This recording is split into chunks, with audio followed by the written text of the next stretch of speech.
Territorio Reportaje. Porque todos tenemos una historia que contar. Con el periodista Agustín del Castillo.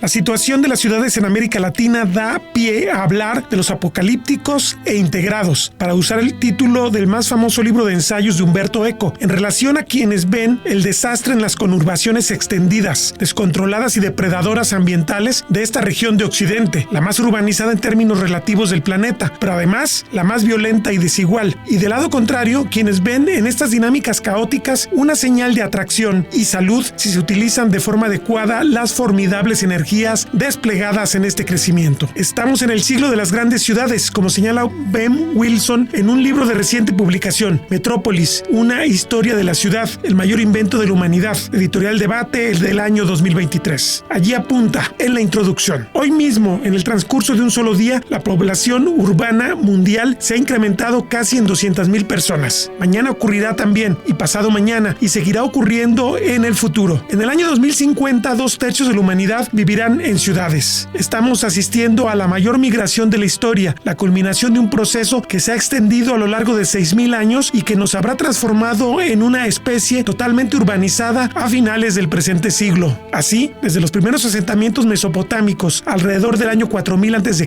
las ciudades han actuado como gigantescos centros de intercambio de información. De la interacción dinámica de la gente en las metrópolis densas y atiborradas han brotado las ideas y las técnicas, las revoluciones e innovaciones que han marcado el rumbo de la historia. En el año 1800, la gente que habitaba las grandes áreas urbanas no era más de 3 o 4% de la población total del mundo, pero el efecto que esta exigua minoría ejerció en el desarrollo global fue enorme. Las ciudades han sido siempre los laboratorios de la humanidad, los viveros de la historia. Hoy, cerca de la mitad de la tercera década del siglo XXI, las ciudades exitosas están transformando economías enteras, como demuestra el tan envidiado crecimiento liderado por las grandes urbes chinas. Cada vez que una área dobla su densidad de población, su productividad aumenta entre 2 y 5%. Las energías que albergan las ciudades nos convierten en seres más competitivos y emprendedores desde el punto de vista colectivo. No solo tiene que ver con densidad, también cuenta el tamaño, añade el historiador de Cambridge. En particular, aborda el caso de las ciudades estrella, esas grandes conurbaciones dominantes. La economía global se ha decantado en favor de unas pocas ciudades y regiones asociadas con estas. Hacia 2025, 440 ciudades con una población total de 600 millones que representa 7% de la población mundial, entre las que se encuentran México, Guadalajara y Monterrey, representarán la mitad del Producto Interno Bruto del planeta. Ciudades de mercados emergentes como Sao Paulo, Lagos, Moscú y Johannesburgo producirán ellas solas entre 1/3 y la mitad de la riqueza total de sus respectivos países. Lagos, con 10% de la población de Nigeria, agrupa 60% del comercio y la industria de su país. Si declarara su independencia y se convirtiera en ciudad-estado, sería el 5º país más rico de África. Esto no es nuevo. De hecho, lo que estamos viendo es el retorno a una situación bastante habitual durante la mayor parte de la historia: el desmesurado papel que representan las ciudades estrella en los asuntos humanos. El éxito acelerado de las metrópolis se debe a su capacidad para absorber el talento y la riqueza de zonas menos favorecidas. Dominan la cultura y, al igual que las ciudades históricas, se caracterizan más que nunca por una diversidad sin parangón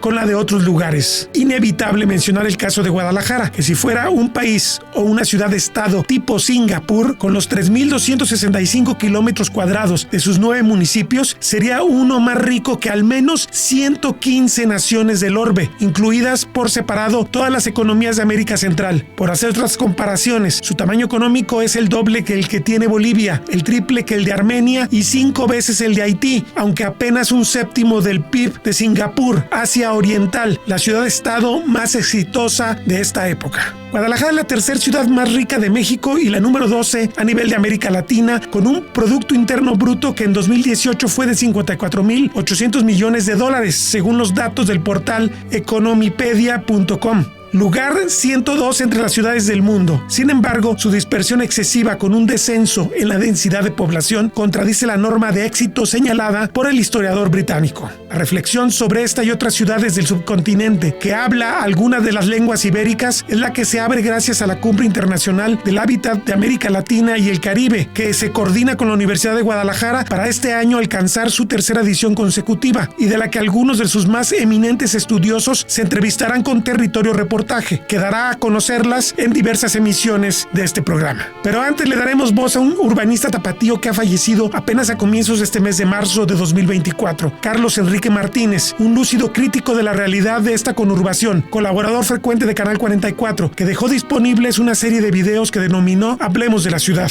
donde abordó de forma rigurosa los problemas y retos de la capital de Jalisco. Hablar de la ciudad es hablar de la casa de todos nosotros. Y los que hemos vivido y nos hemos desarrollado en las ciudades, nos hemos dado cuenta del desarrollo de las mismas ciudades. Pero hoy las ciudades presentan una serie de problemas. Hay estudios muy serios de que en las ciudades antes eran una eminentemente rural en este país, y hoy nos hemos convertido en una población eminentemente urbana.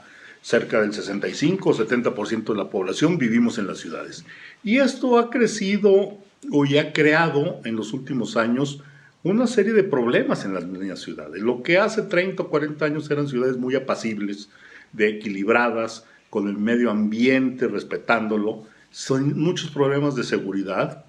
Hoy en día es todo lo contrario. Tenemos problemas de todo tipo y la ciudad nos está diciendo, oigan, métanle mano, organícense de alguna forma o de otra. Nos saltan los problemas todos los días, problemas de inseguridad, no se diga que es derivado de una política pública por parte de la administración pública, pero también nos está brincando el tema del agua, los temas de los servicios, el tema de la movilidad, el tema del medio ambiente, por mencionar solo algunos y no los más importantes nada más, pero sí que nos haga reflexionar que tenemos que rediseñar las ciudades. El tema de la accesibilidad universal, y hemos dejado los temas, los hemos dejado por muchos años, que hoy por eso nos hace crisis. No es posible, por ejemplo, en el área metropolitana de Guadalajara, donde tenemos debatiendo el tema del agua cerca de 40 años, 35 años, y no le hemos dado solución. Simplemente que si se hace una presa, que si se trae de allá o se trae de acá, o si lo se perfora o se recicla o lo que se tenga que hacer. No es posible que no se haya tomado una decisión en 35 o 40 años. Ese es un tema, por poner un ejemplo. Pero hay muchos temas. Creo que hoy debemos de crear un desarrollo urbano sustentable, un desarrollo social, que es lo más importante. Las ciudades son para las personas, no son los edificios. Un desarrollo institucional y, por supuesto, un desarrollo económico, porque a veces como que se separa el desarrollo económico del desarrollo de una población. Hoy no tenemos que hacerlo, ya vamos tarde, y en ese sentido postergamos muchas veces, y creo que se debe hacer un esfuerzo entre la sociedad y el gobierno para poder atacar estos temas y por lo menos dejar el legado para las siguientes generaciones. El urbanista Carlos Enrique Martínez hacía énfasis especial en la necesidad de la participación ciudadana, sin la cual es imposible construir ciudad. En estos días se debate o se va a debatir un nuevo modelo educativo en el Congreso de la Unión. Al margen de las precisiones, de las ideologías, de diferentes aspectos, yo creo que hay un tema que está ausente de la legislación y de este modelo educativo en nuestro país. Se ha olvidado por muchos años la importancia de la participación ciudadana y la participación ciudadana en la toma de decisiones de nuestra ciudad, de nuestras ciudades, el ser ciudadanos. Este ser ciudadanos tiene que ver mucho con la ética, con valores, con esta participación ciudadana que debe estar presente en todos los niveles de gobierno y en todas las áreas y en el ámbito privado y público. Y miren ustedes, yo creo que si analizamos, la participación ciudadana es verdaderamente alarmante. El hecho de que en elecciones los índices de votación son muy bajos. Cuando vemos el respeto a las leyes y a las normas cotidianamente en nuestra ciudad, el hecho de la cultura vial, que no nada más les aplica a los que manejamos carros o automóviles, camiones, transporte público, sino también al peatón, como peatones, el cruce por las esquinas, o las motocicletas que hoy utilizan un nuevo carril que inventaron, que se llaman las líneas que dividen los carriles de los automóviles, o las mismas gentes que manejan las bicicletas, que aún teniendo los espacios manejan en sentido contrario o toman la ciudad como si para ellos no les aplicara la ley. Esta cultura vial es general, pero también la participación en otros aspectos, en la toma de decisiones de la comunidad, desde aspectos básicos de las colonias, o en la serie de consejos, comités, asociaciones públicas y privadas, donde la ausencia de la ciudadanía, donde esa falta de conciencia en participar en los temas de la ciudad, de su comunidad que los atañen, es palpable cotidianamente. Y las decisiones las toman unos cuantos, esa es la realidad, y más cuando son consejos donde están los áreas de gobierno y la participación ciudadana sigue siendo muy escasa, independientemente de que las mismas leyes, algunos reglamentos, inhiben esta participación ciudadana. Yo creo que se requiere un esfuerzo conjunto desde la legislación, de educar a la población de las nuevas generaciones la importancia de ser ciudadano, la importancia de participar en la toma de decisiones de nuestra comunidad, pero también dentro de un sentido con ética, con valores, cómo mejorar nuestra propia comunidad. Estos valores, esta ética que se ha abandonado, lo vemos reflejado todos los días en una ciudad que pareciera una jungla. Creo que tienen una responsabilidad muy grande los diputados para revisar estos temas, pero también se requieren campañas, no nada más en las leyes, sino aplicarlas desde las mismas escuelas, desde los mismos organismos públicos y privados, donde crear esta conciencia de ser ciudadano y de participar en la toma de decisiones de nuestra comunidad.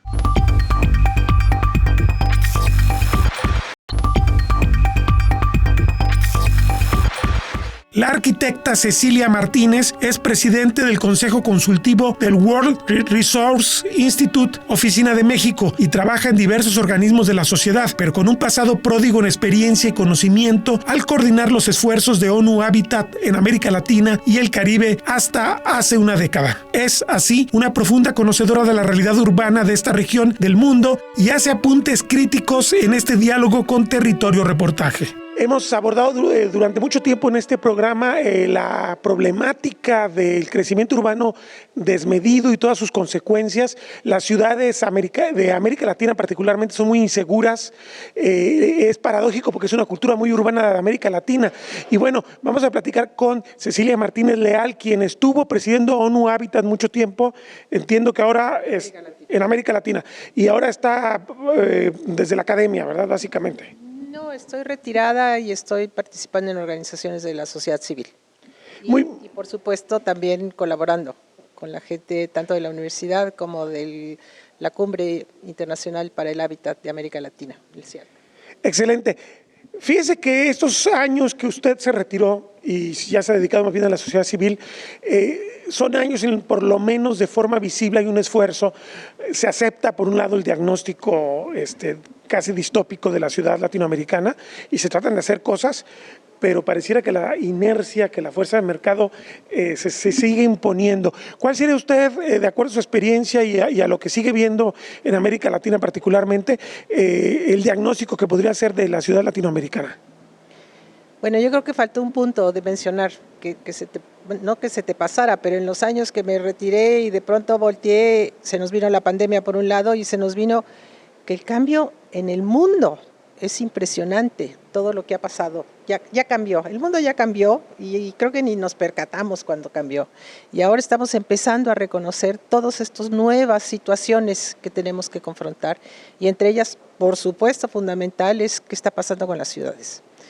Ya venía pasando una serie de problemáticas y ahora hay que confrontarlas con nuevas situaciones que se están dando en este momento. Por ejemplo, la cuestión de la violencia en América Latina es, abismal, no es imposible de negarlo. El crecimiento que se está dando actualmente a pesar de que somos urbanizados y somos prácticamente el 80% de la población de América Latina está urbanizada, por otro lado, tenemos todavía en nuestro poder y somos responsables a nivel mundial de la biodiversidad que tiene América Latina y que tenemos que cuidar y preservar. Entonces, por un lado tenemos a la gente, a los hombres, tenemos la naturaleza, que ahora se nos viene encima porque nos está pidiendo auxilio a gritos, y el cambio climático, que no lo podemos dejar de un lado porque ya se nos vino también encima. Todos estos tres tenemos que verlos ahora desde la problemática de las ciudades, que es donde estamos nosotros. Y de las ciudades abarcando todos las nuevas situaciones, la falta de agua en muchas ciudades, la violencia en otras, la descomposición del tejido social o la recomposición, como llaman algunos, o la nueva composición del tejido social, que es fundamental. Entonces, hay muchas nuevas coyunturas que tenemos que ver, pero verlas bajo muy diversas perspectivas y con diferentes ángulos. Y por eso es tan importante y por eso nos encontramos hoy en un recinto de la universidad.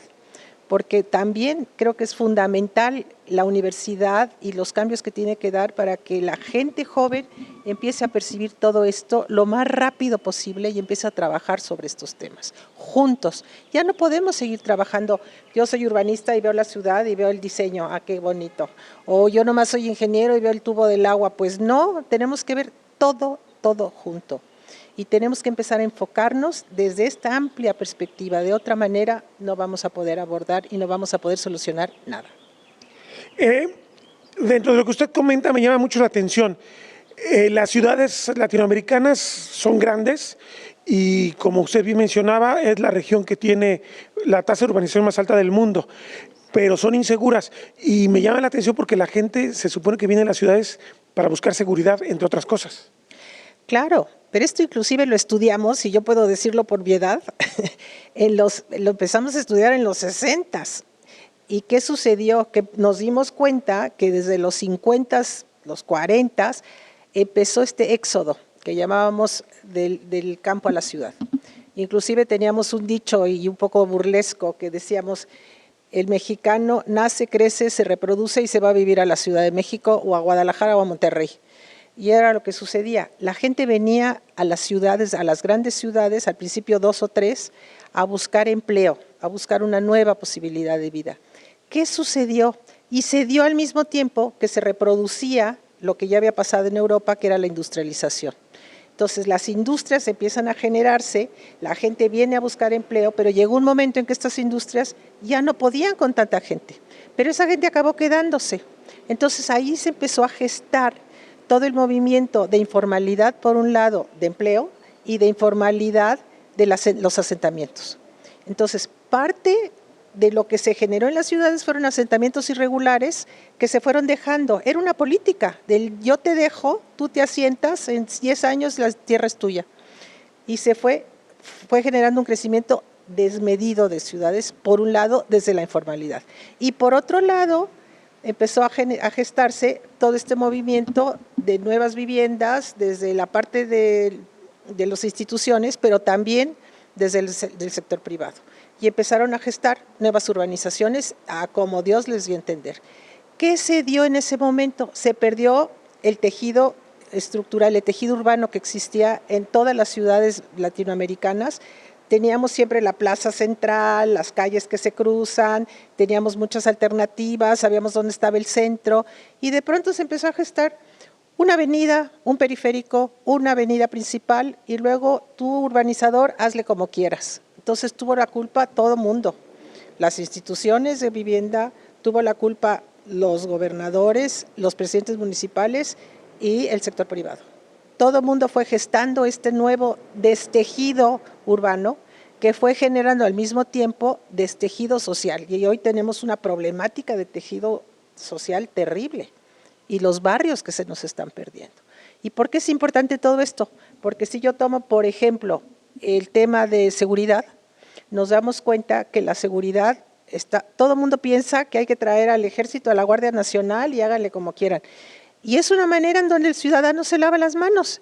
Hoy no podemos lavarnos las manos. Hoy tenemos que trabajar todo mundo, policía sobre todo, la policía cercana. Hoy necesitamos a la policía cada vez más cercana a la comunidad, necesitamos a las comunidades trabajando y necesitamos revisar dónde hay barrios y dónde no hay nada. ¿Para qué? Para volver a empezar a armar este tejido social y empezar a empoderar a la población. Hay un tema que maneja mucho el doctor Van der Schuren que me gusta, quitarnos de la infantilización. La población cree que hay que servirla como se pueda. Y ya se acabó, los problemas son de todos y todos tenemos que participar. Y entonces tenemos que empezar a revisar juntos, académicos, profesionistas, gente de gobierno, pero sobre todo gobiernos locales, revisar nuestros barrios y ver qué está pasando en ellos, entenderlos, tener cifras profesionalmente serias de qué está sucediendo para empezar a replantear cómo rearmar nuestros tejidos sociales. Tenemos, por ejemplo, cada vez más viviendas con mujeres solas, con unos cuantos hijos, donde no tienen tiempo para verlos ni atenderlos. Necesitamos ciudades en donde cada vez más no solo se construyan las viviendas que construye el Infonavit y el INVI y todos los institutos, sino que estas viviendas tienen que ir acompañadas de servicios de todo tipo, desde la guardería que esté cercana para que la mujer pueda ir a trabajar y que deje tranquila a sus niños, donde haya lugares en las fábricas, centros de atención materno-infantil, donde pueda tener la gente horarios que puedan quedarse los niños todo el tiempo. O sea, tenemos y necesitamos los servicios que tiene que procurarse a las familias. Parte de la violencia viene de la familia. Y estamos desatendiendo a la familia, estamos desatendiendo a las mujeres, estamos desatendiendo a los barrios y es fundamental si queremos hablar de principios de seguridad y de tranquilidad. Esa seguridad se tiene que armar en función de tener garantías, en donde yo creo en mi vecino, yo protejo a mi aliado, es el que vive al lado mío, ahora no sabemos ni quién vive al lado mío, en que la policía me da seguridad, me da tranquilidad, sé quién es, puedo llamarle sin tener ningún problema y no como dicen ahora los jóvenes, le tengo más miedo a la policía que al crimen organizado. Bueno, a esas alturas ya además no se distingue mucho. Bueno, ahí está parte del problema también. Entonces, hay que empezar a hablar con todo el mundo y sin tenerle miedo. O sea, tenemos que empezar a hablar cuál es la problemática, cómo consolidarla y qué puedo hacer yo. Desde mi perspectiva, y no importa si estoy en la academia, si estoy en la organización criminal, si estoy en la organización civil o estoy en el organismo privado, todo mundo tiene que aportar. Eso es fundamental. Menciona más o menos es que se detecta el tema y este crecimiento enorme y caótico desde hace 60, 70 años, pero cuando se dio la transición política, hablo de Fox, incluso antes con Ernesto Zedillo, como que la política de vivienda del gobierno fue, ya no vamos a dejar que la gente tenga que llegar a un sitio a habitarlo de forma irregular y a construir poco a poco, sino que vamos a hacer una política de vivienda agresiva y se crearon enormes ciudades, se improvisaron ciudades gigantescas. Hay una diferencia que yo no sé. Ojalá hubieran sido ciudades gigantescas, fueron masivamente viviendas gigantescas que no servían para nada. Porque acabaron siendo abandonadas, porque hay gente que a mí me llegó a pedir, le estoy hablando hace 30 años, que me decía, no me metas el agua potable si solo tienes dinero para algo, mándame el servicio de transporte, porque si tengo una vivienda lo que necesito ahora es la parada de camión para irme a trabajar. Es fundamental. Entonces, ¿qué sucedió? Que de efecto hicimos vivienda, pero como nunca jamás, éramos los campeones de hacer vivienda. Pero era vivienda, punto, no ciudad.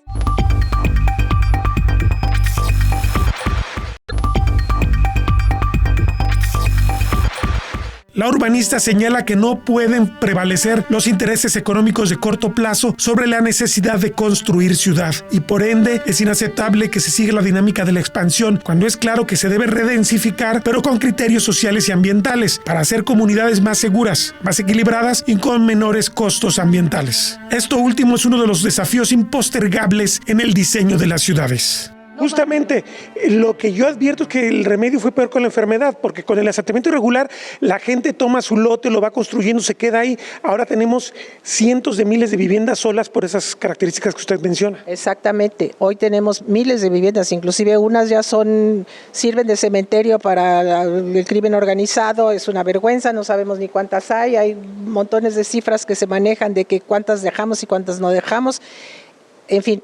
Creo que hoy lo importante es, y nadie ha querido tomar esa acción, cuáles dejamos y cuáles deshacemos y acabamos de una vez por todas. Ahora, tenemos una nueva problemática fundamental, que es no podemos seguir usando un metro cuadrado más de tierra.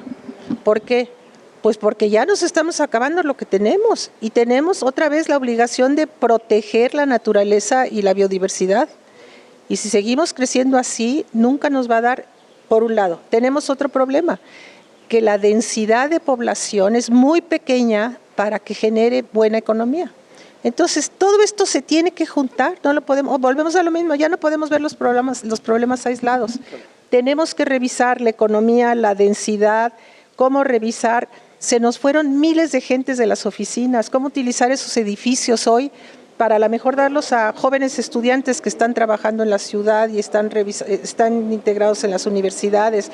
Cómo integrar parte de estos metros cuadrados de oficina, que se revisen y se vean cómo hacerlos, cómo estructurar para que la gente pueda vivir en las ciudades.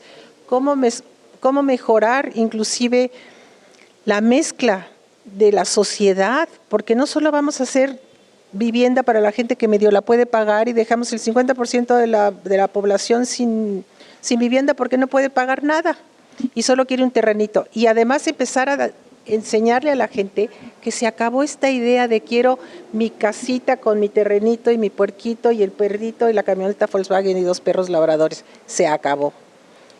Creo que ya entramos a una etapa y no me refiero en México, me refiero en el mundo entero, se acabó la bonanza. Tenemos que empezar realmente a ser mucho más estrictos en qué podemos dar, en qué podemos hacer y cómo va a colaborar todo el mundo.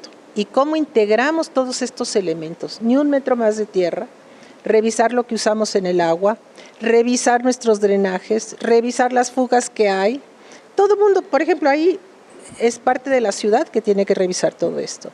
Los barrios que se integren, cómo se manejan, cómo puedo ayudar a mi vecino, cómo puedo hacer para que todo esto mejore, las condiciones de seguridad y de comunidad, por un lado, cómo revisar lugares donde está vacío, cómo se pueden utilizar para que la ciudad retome y se redefina y se reintegre en muchas circunstancias para mejorar las cuestiones económicas.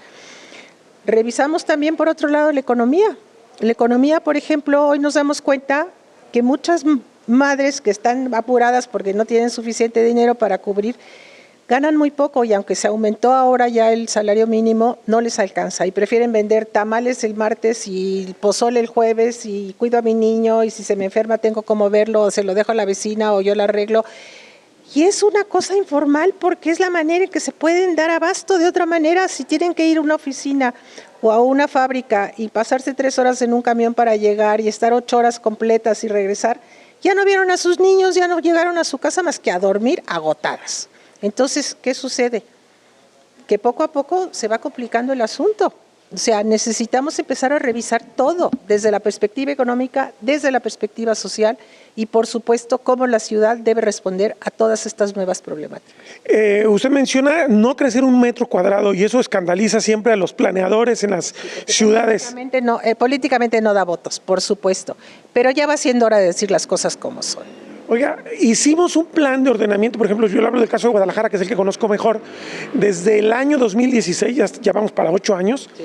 Y estaba leyendo yo hace poco que tenemos como 7,000 hectáreas todavía por crecer, pese a que la ciudad, como usted bien menciona, bajó su densidad de población por hectárea, o sea, se está haciendo más costosa, más caro llevar servicios a todas partes. ¿Cómo podemos lidiar con el sector privado, sobre todo con este poder inmenso que se le dio desde hace muchas décadas para construir, yo no diría ciudades, para construir edificaciones? Lo que pasa es que usted bien lo dijo, son 7,000 hectáreas o 7, no importa si son 7 o 7,000. Finalmente no quiere decir que son sobre tierra fértil, tiene que ser para arriba, revisar la densidad, revisar dónde se tiene edificios abandonados. Hay montones de problemas dentro de la ciudad, de familias que se quedaron peleándose un terreno, de testamentos que no se llevaron a cabo, de hermanos que están peleándose por un terreno. Ahí te va a tener que intervenir la ciudad. Tenemos 20,000 lotes baldíos adentro del área metropolitana. Bueno, exactamente. A lo mejor deberíamos empezar a multar a aquel que tiene un lote que está calentándolo porque no sirve para otra cosa y que si ya lleva 5 años o 10 años, yo qué sé, habría que poner una nueva norma y decir, hay que usarlo. Y hay que usarlo bien, y hay que usarlo para arriba, y no quiero decir 20 pisos, ni mucho menos. Usted tome el ejemplo de París, que a todos nos encanta ir a París a tomar cafés y sentarnos en los cafecitos. Esos cafecitos funcionan porque tienen una ciudad que por lo menos en la parte antigua tiene 8 niveles, no más, 8 niveles. Y eso da para que la gente vaya a bajar y tome su café y se coma su croissant.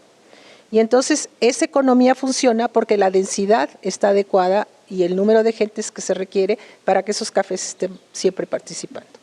Entonces a eso me refiero, la estructura de la ciudad tiene que ir relacionada a la economía, nos va a generar mejor estructura, puede generarnos mejores posibilidades de diferentes tipos de comercio. Hoy se habla inclusive con el nuevo cambio climático, ¿qué vamos a tener que revisar? Va a haber que revisar inclusive industrias completas, de traer mano de obra, sí, en efecto, pero ¿qué tipo de industria se tiene que hacer para no caer otra vez en simplemente estar comprando cosas que ni necesitamos? Necesitamos revisar nuevamente, tenemos que empezar a revisar cómo pueden los jóvenes hacer sus propios paneles solares o sus propios eólicas para estar en su casa y tener menos consumo de energía.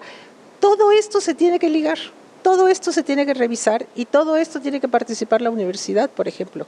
Porque digo, por la escala, una ciudad tendría que hacer una respuesta al desafío ambiental, pero en América Latina tenemos ciudades muy depredadoras. Pues sí, porque nunca nos los hemos planteado como una respuesta exactamente. Y por eso hablo de personas, naturaleza y cambio climático. Antes de hablar de ciudades, estas ciudades tienen que revisarlo en esa función.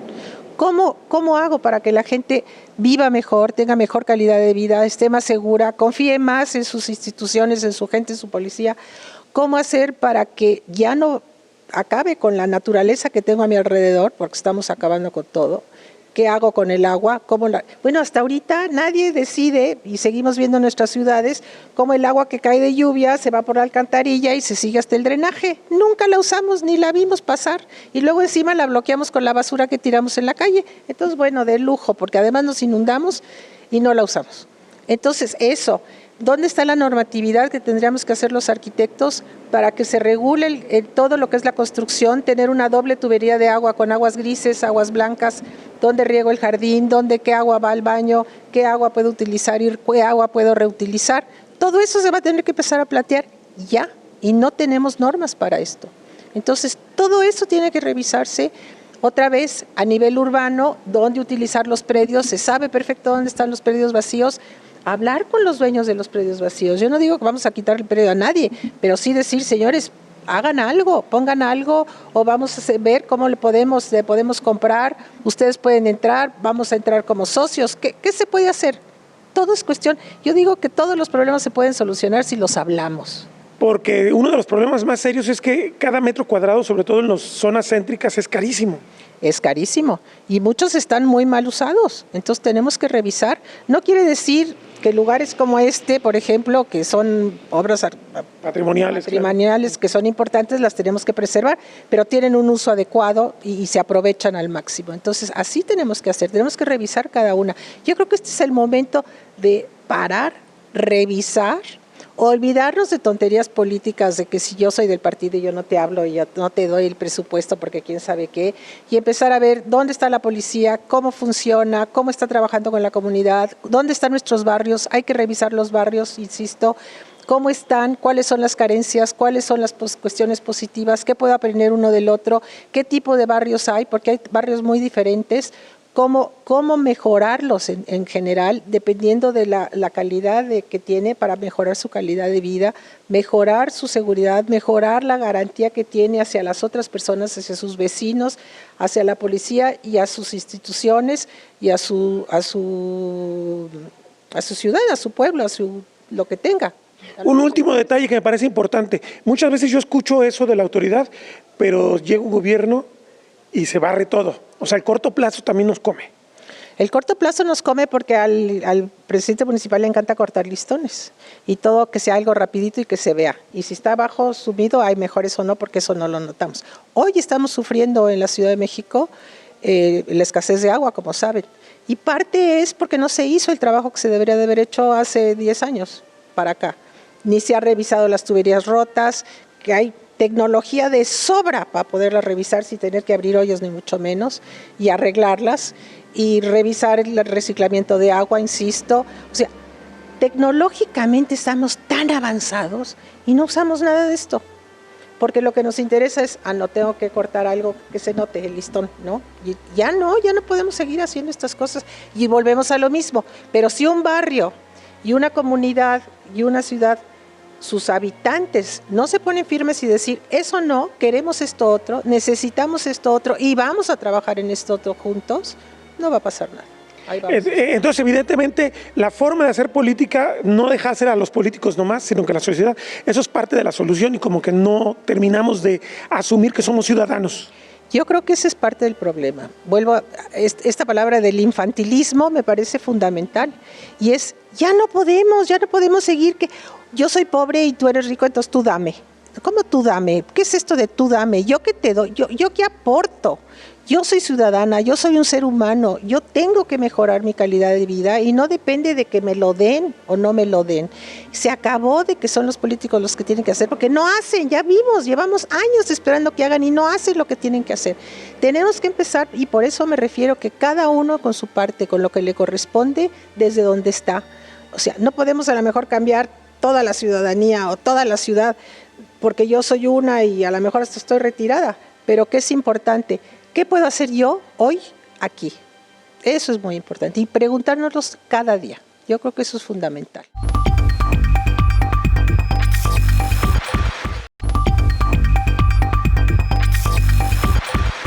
El urbanista tapatío Carlos Enrique Martínez daba también recomendaciones prácticas sobre dónde vivir en una ciudad tan caótica y mal conectada como es Guadalajara. En la expansión urbana de las diferentes ciudades, mucho ha tenido que ver en la construcción de viviendas, de conjuntos habitacionales, que esto, por la necesidad misma de la vivienda, se ha tenido que hacer grandes núcleos poblacionales en las afueras de la ciudad. Y esto motivado por dos aspectos.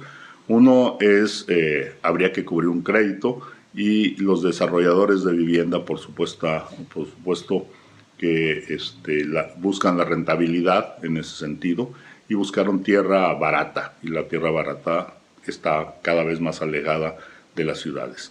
Bueno, esto también no se nos olvide que los créditos, que el comprador somos nosotros, y nosotros tenemos el poder de decisión de dónde comprar nuestra vivienda, o afortunadamente hoy las políticas públicas también nos permiten que se construya. Ya hay créditos en ese sentido, si se le puede llamar, o de nuestros propios fondos de vivienda, para poder ampliar o construir nuestra propia vivienda.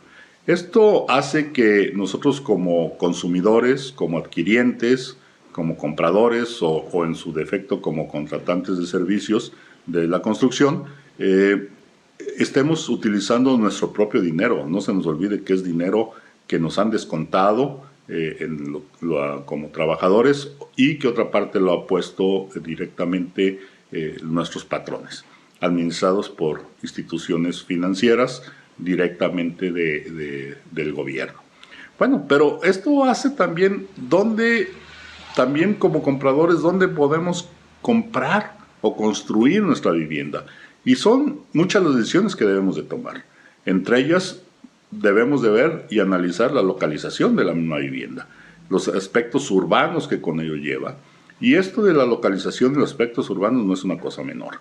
Esto debemos de buscar una vivienda que esté relativamente cerca de nuestros centros de trabajo, de nuestros centros de desarrollo, de los centros de abastecimiento, en ese sentido.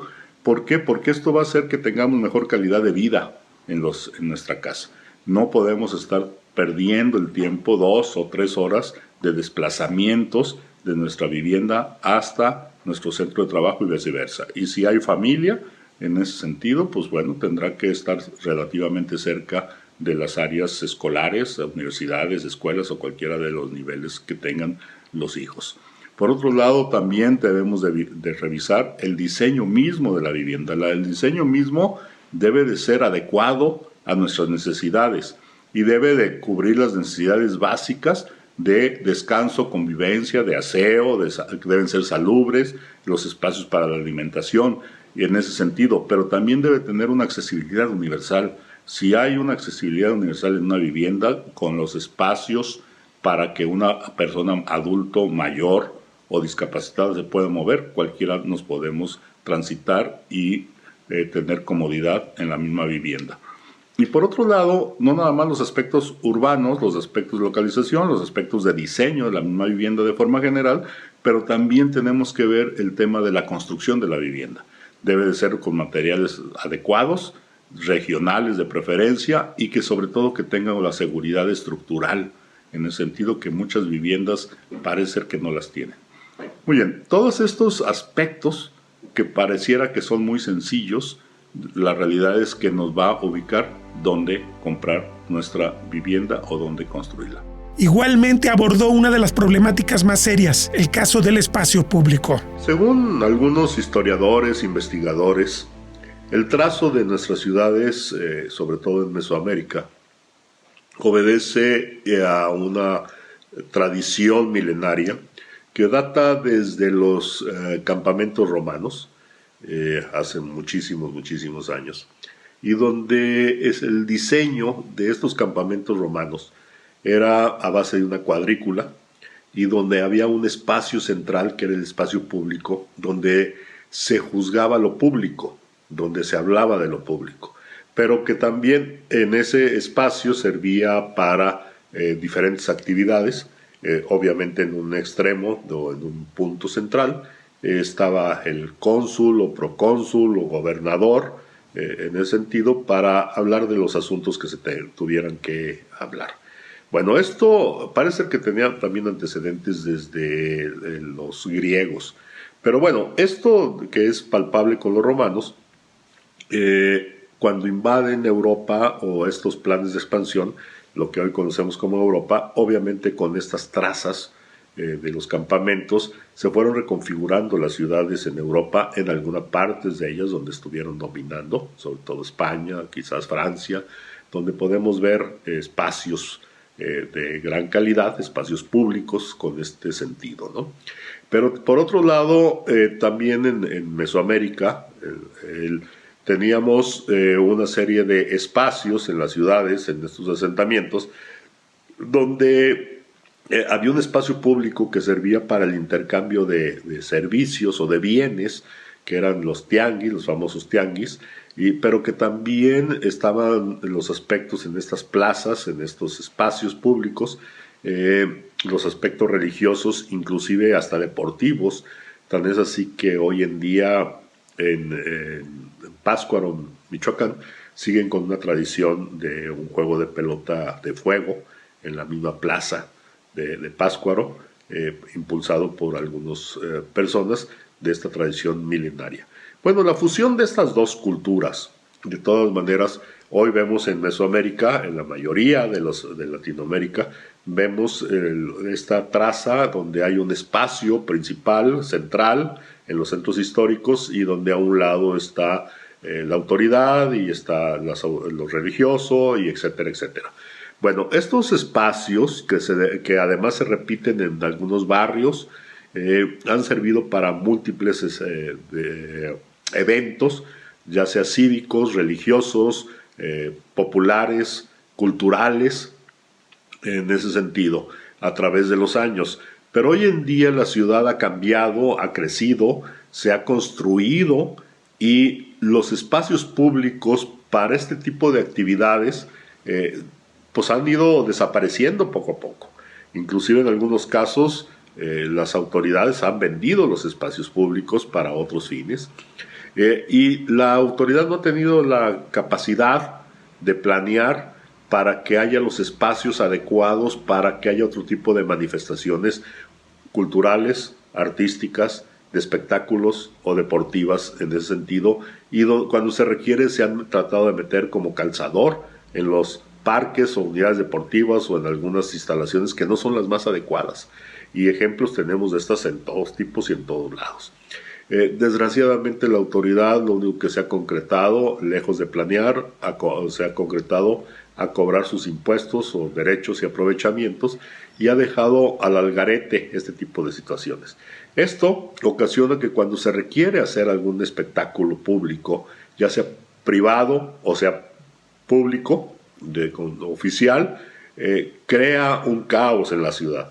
Hay una serie de impactos de todo tipo, impactos urbanos, impactos viales, impactos del medio ambiente, ruido, contaminación, inclusive inseguridad en algunos aspectos, y todo por falta de una planeación. Pero todo esto me lleva a una pregunta: ¿dónde podemos desarrollar estas actividades tan importantes para la comunidad y que no nada más sea trabajar y dormir? Hay actividades que se requieren que el ser humano, que los habitantes de una ciudad desarrollen, actividades culturales, deportivas, etcétera, etcétera. ¿Dónde? ¿En qué parte de la ciudad lo podemos hacer? Y hoy las ciudades no cuentan con los espacios adecuados para esto.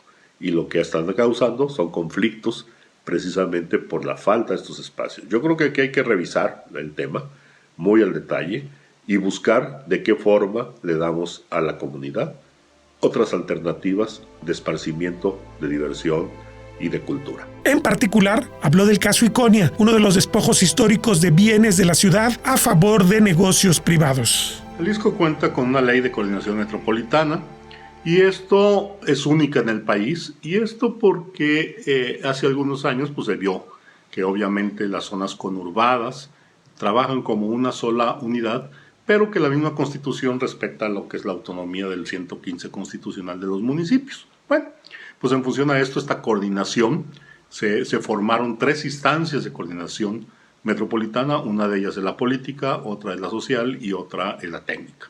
La política compuesta por los presidentes municipales del área metropolitana de Guadalajara, el señor gobernador y el representante de la SEDATU, además del presidente del Consejo Ciudadano Metropolitano.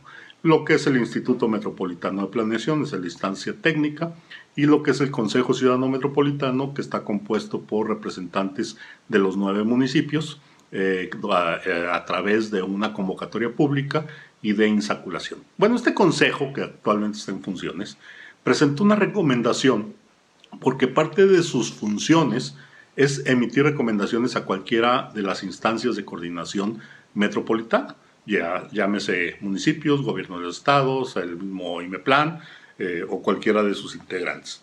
Bueno, dentro de estas atribuciones hizo una recomendación del cual acerca de un predio que se vendió o se pasó del dominio público a un dominio privado. Esta zona, que está al norte del área metropolitana de Guadalajara, en la ceja de la barranca de Oblatos, bueno, esta zona fue expropiada por allá en los años 80, 81, si no mal recuerdo, precisamente para que fuera toda una serie de protección y de parques para beneficio de la sociedad. Bueno, pues esto años después, por ahí como en el 2008, se desincorporó y para que fuera un conjunto habitacional y que se establecieran una serie de condiciones en ese sentido. Bueno, tiene 14 años el problema, no se ha resuelto, las empresas que han estado ahí se han derivado, no han cumplido en ese sentido, y jurídicamente creo que es muy complejo que la ciudad recupere estos predios. Estos pecados que se han cometido por las diferentes administraciones, omisiones que ha hecho, esa es una realidad, pero jurídicamente hoy en día creo que es muy complicado. Entonces, yo creo que esta administración municipal pudiera revertir este fenómeno, restituyéndole a la ciudad este predio de estas 14 hectáreas, pero no en el predio específico, sino en la misma zona. Hacer un proyecto de regeneración urbana donde se pueda recuperar y donde se puedan incorporar estas 14, 15 o 20 hectáreas en la misma zona que existe la tierra para hacerlo, y con un poco de gestión y con mucha voluntad política le recuperan a la ciudad estos espacios que indebidamente las administraciones del pasado lo hicieron. Y creo que es una brillante oportunidad para que esta administración pueda restituirle a la misma ciudad, a la misma sociedad, estos espacios públicos, estas áreas verdes que son en beneficio, y que además la misma Ley General de Asentamientos Humanos establece la progresividad del espacio público. Creo que ahí está, el planteamiento puede ser en un proyecto integral de rescate y de regeneración urbana en la zona, y creo que este municipio, estas autoridades que hoy encabezan el municipio, pudieran regresar y resarcir el daño que fue hecho a través de los años por varias administraciones. Territorio Reportaje. Porque todos tenemos una historia que contar. Con el periodista Agustín del Castillo.